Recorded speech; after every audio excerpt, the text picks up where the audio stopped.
সত্য, ধর্ম, ত্যাগ আর ভাতৃপ্রেম। এই 4টি গুণ যদি এক ব্যক্তির মধ্যে একত্র হয় তবে তার নাম কি হবে? রামায়ণের মহাগাথায় আমরা অনেকের কথা শুনেছি, রামচন্দ্র, লক্ষ্মণ, সীতা, হনুমান, কিন্তু এক চরিত্রের কথা কম শোনা যায়। এক মহাপুরুষ যিনি রাজমুকুট পরিত্যাগ করে ধুলোয় বসেছিলেন, যিনি সিংহাসন পায়ে ঠেলে নিজেকে শুধু এক ভাই হিসেবে প্রমাণ করেছিলেন। তিনি কে? তিনি ভরত, অযোধ্যার রাজপুত্র, কৈকেয়ীর সন্তান, দশরথের বংশধর। কিন্তু তার চেয়েও বড় কথা, তিনি ছিলেন এক নিঃস্বার্থ ভ্রাতা, যার ত্যাগের জন্যই আজও ভারতবর্ষ তার নাম বহন করে। এই কাহিনী শুধু ভারতের নয়, এই কাহিনী ভাতৃভক্তির, সত্যের, ন্যায়বোধের। আজ আমরা শুনবো সেই মহাকাব্যিক কাহিনী, ভারতজির সম্পূর্ণ জীবন। অযোধ্যার রাজপ্রাসাদে উৎসবের আমেজ। আজ দশরথের ঘর আলো করে জন্ম নিলেন 4 জন রাজকুমার, রাম, লক্ষ্মণ, ভরত ও শত্রুঘ্ন। ভরত ছিলেন কৈকেয়ীর একমাত্র পুত্র এবং তার জন্মের সময় ভবিষ্যৎ দ্রষ্টারা বলেছিলেন এই রাজকুমার হবেন সত্য ও ত্যাগের প্রতীক। শৈশব থেকেই তিনি ছিলেন শান্ত, বিনয়ী এবং ভীষণ জ্ঞানী। রামচন্দ্রের প্রতি তার ছিল অপরিসীম শ্রদ্ধা এবং লক্ষ্মণ শত্রুঘ্নের সঙ্গেও ছিল গভীর ভালোবাসার সম্পর্ক। প্রাসাদে রাজকীয় শিক্ষা গ্রহণ করলেও ভরত কখনো ক্ষমতার মুহে পড়েননি। তিনি ছিলেন দয়ালু, ন্যায়পরায়ণ ও সর্বদা সত্যের পথে। সময় এগিয়ে চলল। একদিন রাজা দশরথ ঘোষণা করলেন রাম হবে অযোধ্যার পরবর্তী রাজা। অযোধ্যা জুড়ে উল্লাস, আনন্দ। কিন্তু তখনই শুরু হলো এক ভয়ঙ্কর ষড়যন্ত্র। কৈকেয়ী, যিনি ছিলেন রাজার প্রিয় রানী, তার অন্তরে জন্ম নিল এক দ্বিধা। আমার পুত্র ভরত কেন রাজা হবে না? মন সংকল্পে অটল তিনি রাজার কাছে 2 বর চাইলেন। 1, রামকে 14 বছর বনবাসে পাঠাতে হবে। 2, ভরতকে সিংহাসন দিতে হবে।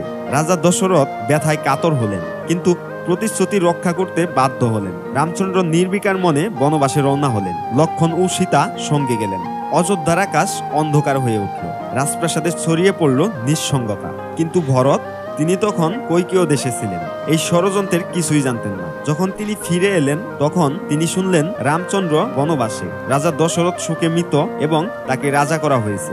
রাজসভায় প্রবেশ করলেন ভরত, প্রজারা তার দিকে তাকিয়ে, তার সিদ্ধান্তের অপেক্ষায়। কৈকেয়ী খুশি, কারণ তার পুত্র এখন রাজা। কিন্তু তখনই ঘটে গেল এক মহাবিস্ময়। ভরত ক্রোধে ফেটে পড়লেন। মাতা, আপনি কি ভেবেছেন আমি ক্ষমতার লোভী?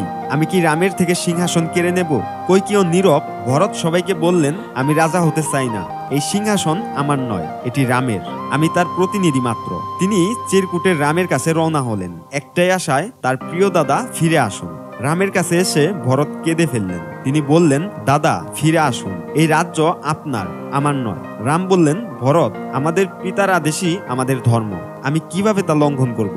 ভরত কাতর স্বরে বললেন, তবে অন্তত আমাকে আপনার চিহ্ন দিন, যাতে রাজ্যের সবাই জানে প্রকৃত রাজা কে। রাম নিজের খড়ম খুলে দিলেন।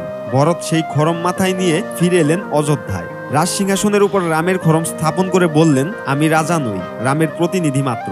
ভরত সিংহাসন গ্রহণ করেননি। তিনি চলে গেলেন নন্দীগ্রামে। এক নির্জন কুটিরে তিনি মাটিতে শুতেন, সাধারণ মানুষের মতো জীবনযাপন করতেন। তিনি শপথ করেছিলেন, যদি 14 বছর পর রাম ফিরে না আসেন তবে আমি সন্ন্যাস গ্রহণ করব। 14 বছর কেটে গেল, কিন্তু ভরত প্রতিজ্ঞাবদ্ধ রইলেন। অবশেষে রামের বনবাস শেষ হলো। রাম ফিরে এলেন আর ভরত ছুটে গিয়ে তার চরণে লুটিয়ে পড়লেন।